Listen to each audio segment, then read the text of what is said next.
hope you all are doing well today. How many of you have ever, flipped a light switch and light turns on? All right, put your hands down. How many of you think that happens instantly? Yeah. Well, you all are wrong. Yeah. It does not happen instantly. Actually, one of the laws of nature, according to Einstein, who's going to argue with him, right, is that there are no instantaneous interactions in nature. So, today, I want to talk to you about light, and which is something I think we really take for granted, and not a lot of people know about this. So, today I would like to talk to you about just a brief history of light and its theories, the concept of light years, and light as the universal speed limit. So, moving on to a very brief history of light. Light was first studied by Galileo. He used this was one of his more unsuccessful experiments, actually. He was at just a field, and he tried using some lamps, which his assistant had at the other end, to measure it. He would turn them on and off, but obviously, you're not going to tell how fast light is going like that. So that was a failure.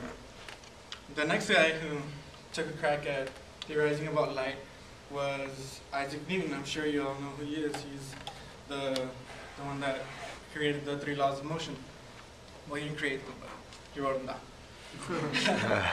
He theorized at first that light was a particle. I'm sorry. Yes, that light was made up of mostly particles, and actually, there was only one guy that stood up to him and tried to dispute this theory. His name was Christian Huygens. He came up with the theory that light was a wave. And so there was this huge battle going on, and then a bunch of scientists got in on it, Max Planck, Albert Einstein, Louis de Broglie, and they eventually came up with the concept of wave-particle duality, which means that light basically exhibits the properties of both wave and particles. So in the end, nobody really won that fight. Now that we've talked a little bit about the history of light, we can move on to talking about light years. Now, how many of you think light years measures time? Nobody? Be honest. Light years, right? Years is time. Well, you'd be wrong again. Light years actually measures distance. The distance that light takes to travel from one point to another is a light year. So, let's do a quick example here. This is Earth, just pretend it's Earth. Okay, this is really bad artist. Drawing. I know. And this is Jupiter, let's say. It's like an egg or something. And I'm on Jupiter, right? You can't be on Jupiter, you'd freeze. Well, hypothetically speaking, I shine a flashlight, right? The time it takes for the light to get back to Earth is called a light year. And I think light actually takes a little less than a year to get from Jupiter to Earth.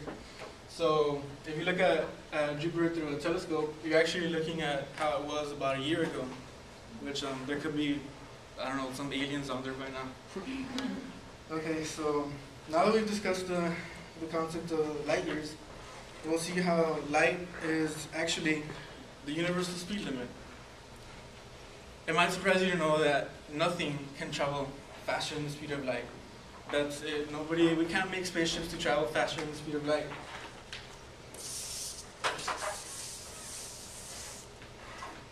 Currently, we measure light to be 300,000 kilometers per second. They use these awesome high-tech devices called laser interferometers, something like that, to measure light.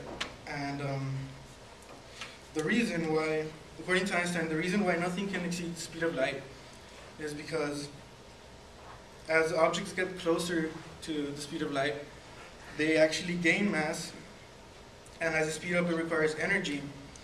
And the more mass an object has, the more energy is required to move it. By the time the object reaches the speed of light, the mass and energy required would be infinite, and that is impossible. Nothing, like nothing can travel faster than the speed of light. And so let's say Miss Reed was traveling in a spaceship that, hypothetically speaking, was moving at the speed of light. And I'm standing in Jupiter and she's passing right by. Just say that I can see her. I wouldn't be able to see her. And I would actually see her in slow motion. Time would be slowing down for her, actually. It would be a form of time travel. To me, everything would be normal and stuff, but to her, she would actually be slowing down. Actually, if she took a trip to a really faraway galaxy, came back, 500 years would have passed on Earth, and Ms. Reed would have only aged 1 or 2 years. So time travel is possible, guys.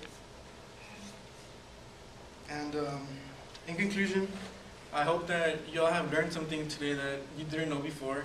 And I'll leave you with this quote of Albert Einstein.